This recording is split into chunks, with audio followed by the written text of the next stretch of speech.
ex-senador declarando voto no Lula, dizendo, ó, já vou fazer campanha para o Lula no primeiro turno.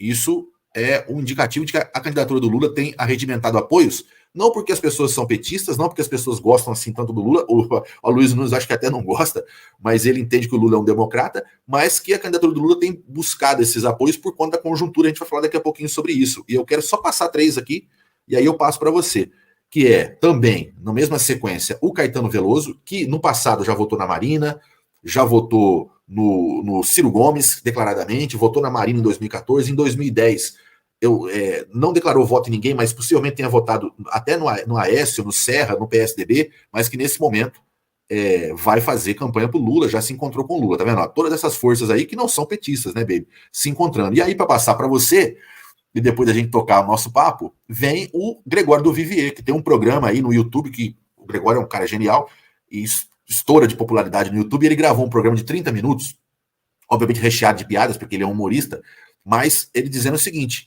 que ele está sugerindo ao eleitor do Ciro que vote no Lula. E ele fala lá os seus argumentos. Ele diz, ó, eu, se fosse uma eleição normal, não votaria no Lula, votaria no Ciro, assim como votou em 2018, que gosta do projeto econômico dele, tudo mais. Mas que dessa vez ele acha que a eleição não se dá numa normalidade democrática e é preciso derrotar Bolsonaro o quanto antes. O argumento que ele coloca é o seguinte, se o Bolsonaro for derrotado no primeiro turno, fica mais difícil um golpe, porque o primeiro turno envolve a eleição de vários cargos estaduais e federais, não só o da presidência. E se deixar para o segundo turno, dá 3 semanas aí para o Bolsonaro preparar um golpe, porque é só ele. O Ciro ficou putaço da vida com isso e chamou o Gregório para um debate, como está aí embaixo, né? E aí o Gregório aceitou. Eu tinha olhado isso como um aceite mesmo. Eu falei, ó, eu pensei, me procura aqui no privado que a gente vai combinar. Mas você tem outro olhar. Então eu passo para você dar essa pincelada aí. Aloysio, Caetano e o debate aí depois que o Gregório disse que não vai votar no Ciro, vai votar no Lula. Tá com você, baby.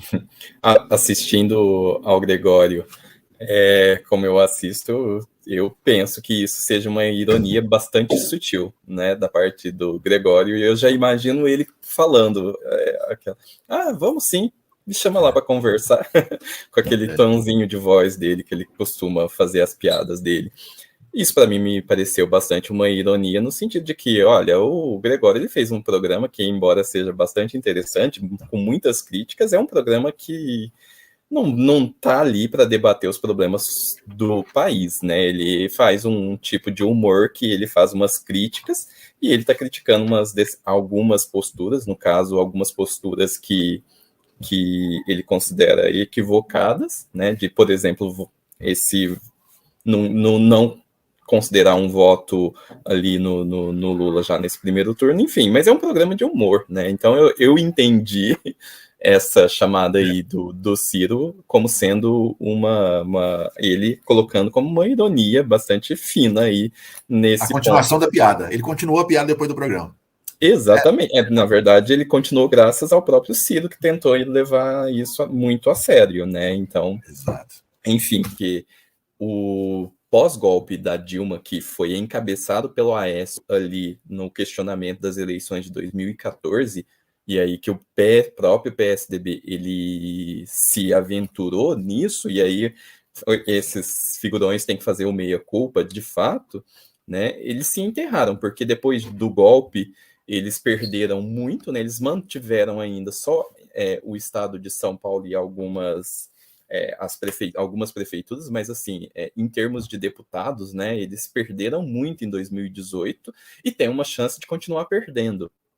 Né? Então, a gente viu agora depois com o Dória também, e agora com o Leite, essa disputa interna e eles se matando, e o PSDB não tem nenhuma figura de relevância desde 2018, né? Porque em 2018 aliás, até 2014, né, o PSDB estava em todas as eleições com figuras muito importantes, eleições de presidente, né? Então, com chances, né, bastante chances.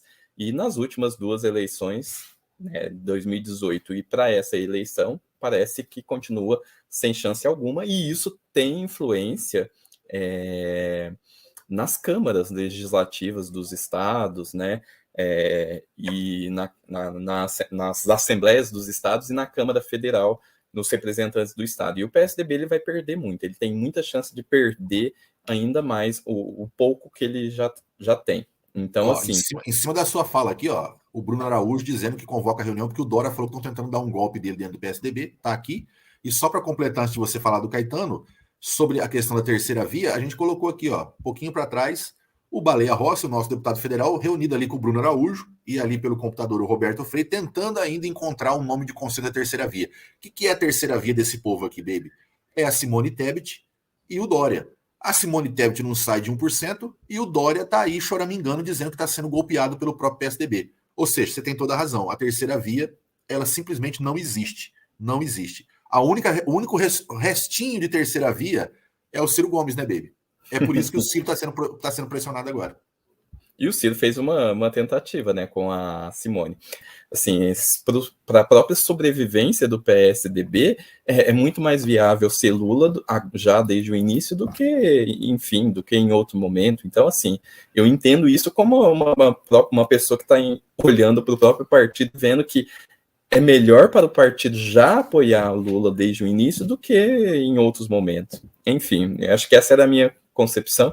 Quanto ao Caetano, concordo plenamente, também acho que ele viu o quanto que o governo Bolsonaro ele foi trágico para o setor da cultura, para o país inteiro, mas para a cultura especialmente, né, foi muito trágico, e que numa possibilidade de um segundo turno, ele pode vir a crescer. Eu acho que o Caetano tem esse olhar de estar vendo que a eleição não vai ser fácil, que o Bolsonaro ele é uma figura importante, emblemática, e que num segundo turno as coisas vão se acirrar ainda mais. Então eu entendo esse apoio, mesmo talvez a contragosto, por ele votaria em uma terceira opção que fosse diferente, né, como ele fez em outros momentos, mas o que eu percebo desse movimento é que ele também entende que num segundo turno as coisas podem ficar ainda piores, né? A eleição ela pode ser ainda mais dramática.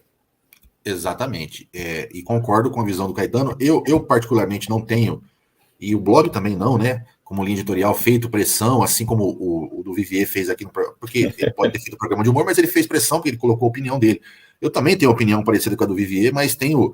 e nós aqui do blog temos tentado evitar essa questão para não deixar os ciristas ainda mais bravos, né? Porque eles estão cada vez mais bravos, porque, enfim, tem alguns ciristas que querem votar no Ciro e tudo mais. E o Ciro, realmente, eu votaria no Ciro tranquilamente no segundo turno, votaria no Ciro para qualquer cargo.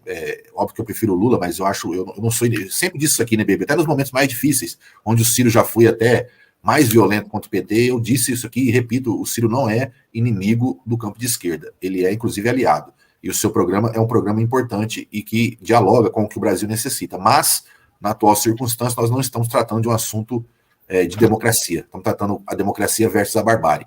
E os próprios ciristas, baby, eu tenho dito isso de algumas semanas para cá, sem a gente precisar ficar forçando a barra, sem a gente precisar ficar... obviamente que esses debates vão ficar cada vez mais acalorados e a pressão em cima do Ciro vai aumentar, porque ele é o único que restou da terceira via.